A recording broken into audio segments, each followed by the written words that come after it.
Hi, my name is Linnéa Gullikson. I'm a Directorate Fellow at the Arlington, Texas Ecological Services Field Office. My DFP report is called An Assessment of Hydrologic Alteration for Louisiana Pigtoe Habitat.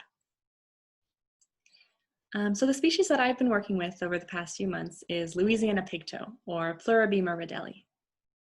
Louisiana pigtoe is a species of freshwater mussel. It occurs in medium to large streams and rivers in East Texas, Louisiana, and parts of Arkansas, Oklahoma, and Mississippi. An important part of its life history is that it's slow growing, so it can take 5 to 20 years to mature and can live for over 40 years. And a result of this slow growth is that the species is fairly sensitive to habitat alteration. Louisiana pigtoe really thrive in a stable habitat, but due to recent habitat degradation, the species is currently declining across its range. And that's why the Fish and Wildlife Service is currently reviewing the species for listing under the Endangered Species Act. Louisiana pigtoe has a couple different habitat requirements. The first is a moderate amount of free-flowing water. So if there's too much water or too little water in the river, this can both have negative impacts on Louisiana pigtoe, and I'll discuss that in more detail in a minute. The second habitat requirement is a stable substrate. Adult freshwater mussels are mostly sedentary, so they require a nice stable substrate to adhere to. Louisiana pigtoe also require access to fish hosts. And there's a couple different species of fish that Louisiana pigtoe use as hosts, but when these mussels are in their larval or glochidial stage, they'll encyst in the tissue of host fish, and as the fish moves throughout the habitat, that disperses Louisiana pigtoe. And lastly, Louisiana pigtoe require access to flow refugia, which are protected areas in streams or rivers behind some sort of structure. And these flow refugia are especially important during high flow events. So high flow events involve an increase in the magnitude of flow and can also involve a change in frequency or duration of flow. And a result of these high flow events is scouring of rivers. And what this involves is removing suitable substrate that Louisiana pigtoe rely on. High flow events can also dislodge mussels and wash them downstream. And lastly, releases from impoundments can act as an anthropogenic high flow event. Likewise, low flow events, which involve a decrease in the magnitude of flow and can also involve a change in frequency or duration of flow, they can result in the smothering of mussels. So this occurs when the decreased velocity of water during a low flow event reduces the water's ability to suspend sediment. So fine sediment can be released from the water and fall down and smother the mussels. Low flow events can also increase the risk of terrestrial predation.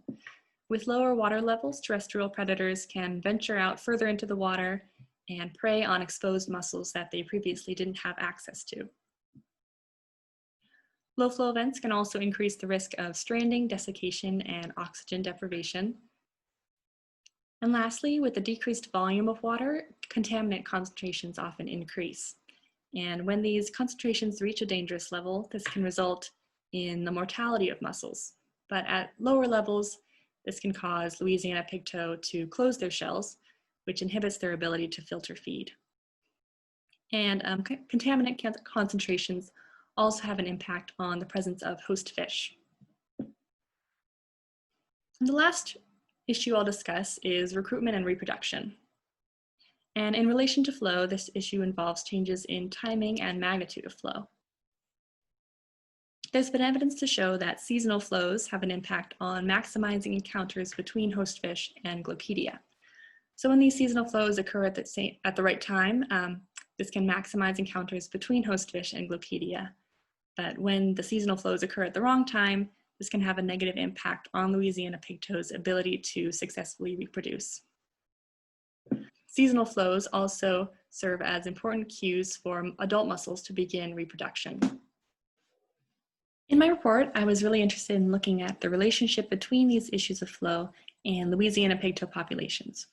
And I used 11 different flow metrics to quantify flow. For magnitude, which is how much or how little water is in a river or stream, I used these 3 flow metrics here.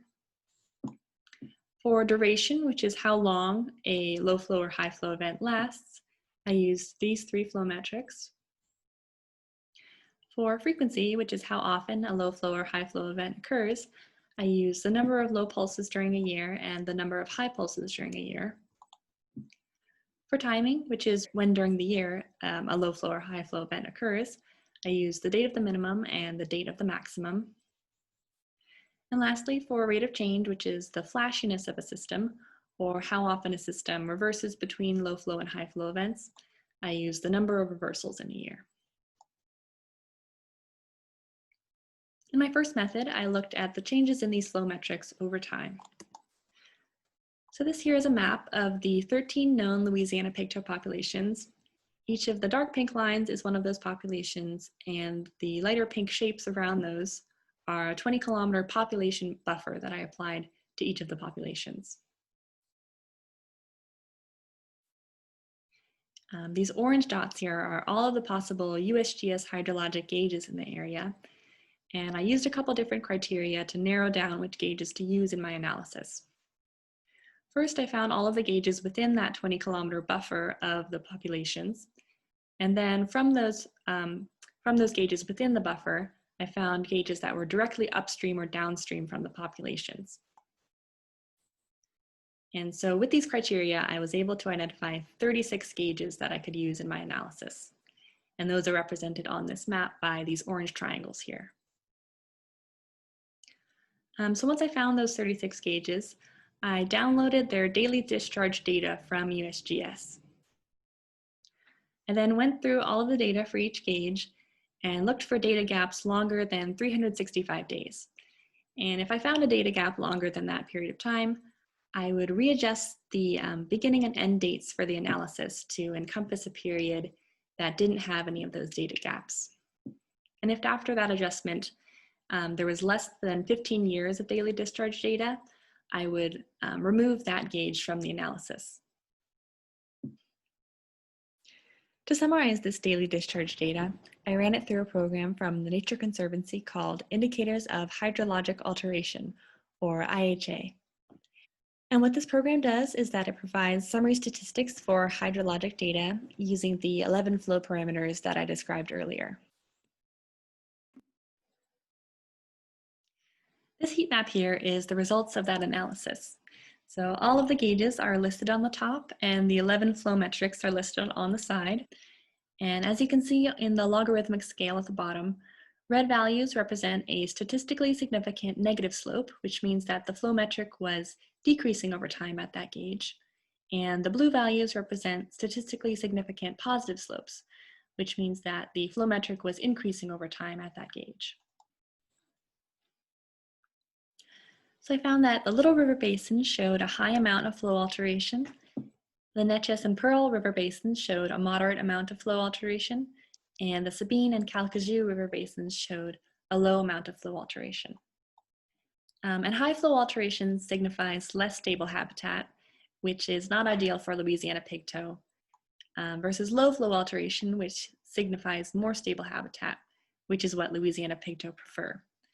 And while there are many factors to consider, the fact that the Sabine and Calcasieu River Basins showed low flow alteration is something to take into account when considering locations to conserve for Louisiana pigtoe. For my second method, I carried out a muscle flow relationship analysis. So I examined the relationship between these flow metrics and Louisiana pigtoe abundance data.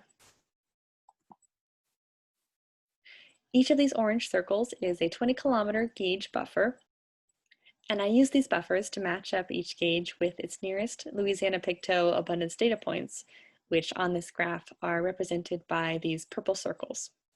So I paired up any abundance data points that fell within a buffer with that gauge. If any abundance data points didn't fall within any buffer, I excluded those data points from my analysis. In addition, if any abundance points fell within multiple buffers, I included those abundance points with multiple gauges. I then made sure that the date the abundance point was taken fell within the analysis date range of each gauge. So for example here, these are two abundance data points for the gauge Neches River near Rockland, Texas. And I identified the analysis date range as 1903 to 2019. So for this first abundance point here, the data was taken in 2016, which falls within the analysis date range. So I included that abundance point in the average abundance calculation. Versus the second abundance point here was taken in 1901, which was too early to be included in the analysis date range. So I excluded that abundance point from the average abundance calculation. And once I'd pared down these abundance points, I used the remaining abundance data to find an average abundance for each gauge. So with that average abundance, I made 11 scatter plots, one per flow metric. I put the flow metric value on the x-axis and the average abundance value on the y, and each of these blue dots here represents one of the gauges. So here are the remaining scatter plots that I made. And as you can see here, none of them really showed any sort of pattern or correlation. The p-values show that any patterns were not significant. The r-squared value showed that any variance in average abundance was not explained by any of the 11 flow metrics. I couldn't draw any conclusive results from this, however, because I think that it was due to my small sample size. After I had pared down the gauges that I could use for this analysis, I was only left with 19 usable gauges, and I think that that was just too small of a sample size to really get any conclusive results. So just to sum up, for question 1, which was changes in flow over time, I found that the Little River Basin showed high flow alteration, the Neches and Pearl River Basins showed moderate flow alteration, and the Sabine and Calcasieu River Basins showed low flow alteration. And for question 2, which was my muscle flow relationship analysis, I found no conclusive results due to a small sample size. And before I go to my final slide, I'm just going to very quickly show my second DFP project, which was to create some outreach materials and species range maps for a couple different at-risk East Texas species. So I made this ARC story map here. And so for each of the species, I put a picture of them and their species range map. And I repeated that process for the rest of the species here. And if you'd like to take a closer look, this ARC story map can be found at this link here. So back to my presentation.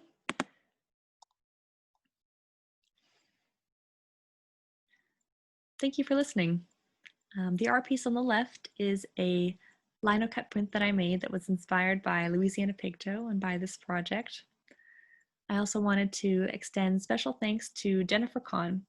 My DFP project was inspired by her project from last year, and she really helped guide me through this process. And also special thanks to my supervisor, Eric Orsak, who was very supportive throughout my fellowship.